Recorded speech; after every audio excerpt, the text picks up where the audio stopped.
Uganda, like other SMLAG member states, has undertaken significant steps to combat money laundering and terrorism financing threats.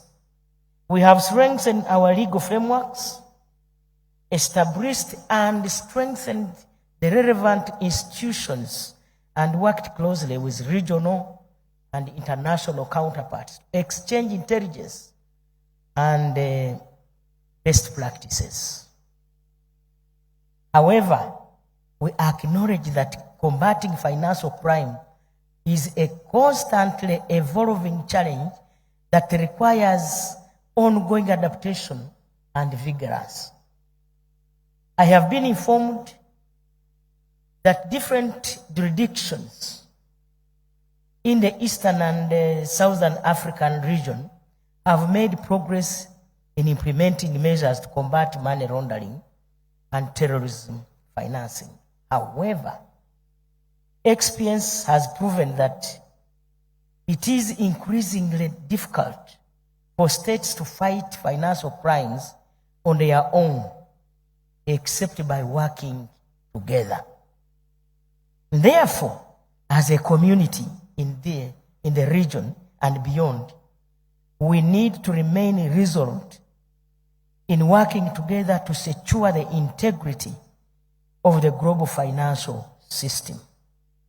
I commend the Eastern and Southern Africa Anti-Money Laundering Group, SMLAG, for its vital role in fostering regional cooperation, supporting capacity building, and ensuring compliance with international standards, particularly those set by the Financial Action Task Force.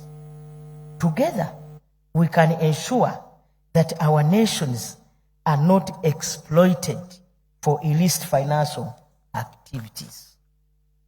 On behalf of the people of Uganda, I also wish to commend the SMLAG for its contribution towards the removal of Uganda from the list of jurisdictions under increased monitoring by FATF, commonly known as FATF Grey List in 2024.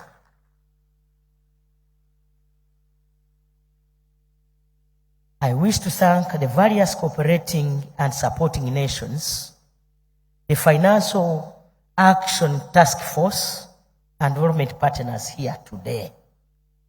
This is because of the tireless commitment in supporting countries in Eastern and Southern Africa region to implement robust measures to combat money laundering, terrorism financing, and political financing. As you deliberate over the coming days, I encourage you to focus on actionable strategies that will strengthen our collective response to financial crimes. Let us prioritize information sharing, capacity building, and harmonization of policies that will enhance our region's ability to detect, prevent, and prosecute money laundering and terrorism financing. Because no investor can be attracted to any economy to make losses. Uganda remains fully committed to the SMLAG agenda and will continue to support regional and global initiatives that build a safer and more transparent financial system. Together, we can strengthen the integrity of the global financial system and combat illicit financial flows and contribute to global economic stability. There is a need to permanently cure Africa's vulnerable position in the global arena of economic and political giants. Africa is still an easy prey for plunder and marginalization, as long as the strides towards economic and political integration remain sluggish.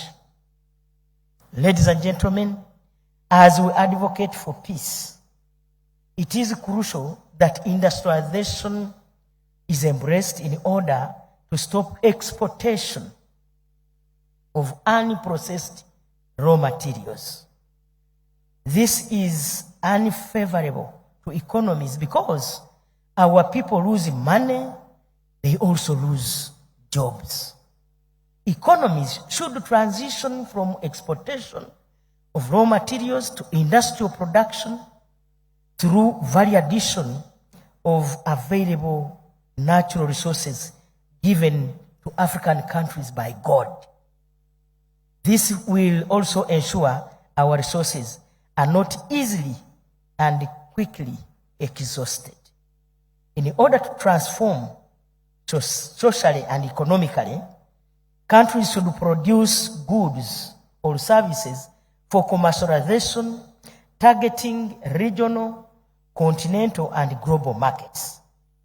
We should strongly advocate for unity, economic integration, and fight against the subsistence mindset of our communities, and champion infrastructure development, ensure peace and security in the entire continent, remove all communications and trade barriers, and ensure financial stability and access to factors of production in general. Once again, I welcome you to Uganda. I urge you to spare time and explore our rich and expansive cultural and geographical features like the mountains, Rwenzori and Elgon, the source of the river Nile, the longest river in Africa.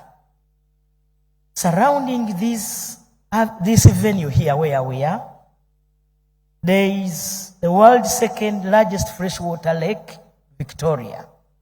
You can also visit the Mabira Forest, being the largest natural evergreen rainforest with diversity of wildlife, trees, birds, and animal species.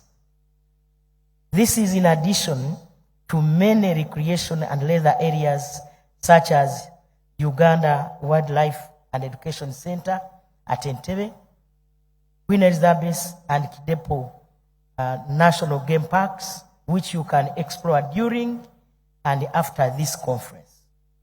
Uganda's cultural heritage is incredibly rich and diverse, consisting of 56 indigenous ethnic groups, each having its own unique customs, dialects, values, and traditions. This makes Uganda, crossed by the equator, a home of numerous cultural landmarks given her heritage and a fascinating destination for cultural exploration. It is now, ladies and gentlemen, it is now my pleasure to declare the 49 Eastern and Southern Africa Anti-Money Laundering Group Task Force of Senior Officials meeting open for God and my country.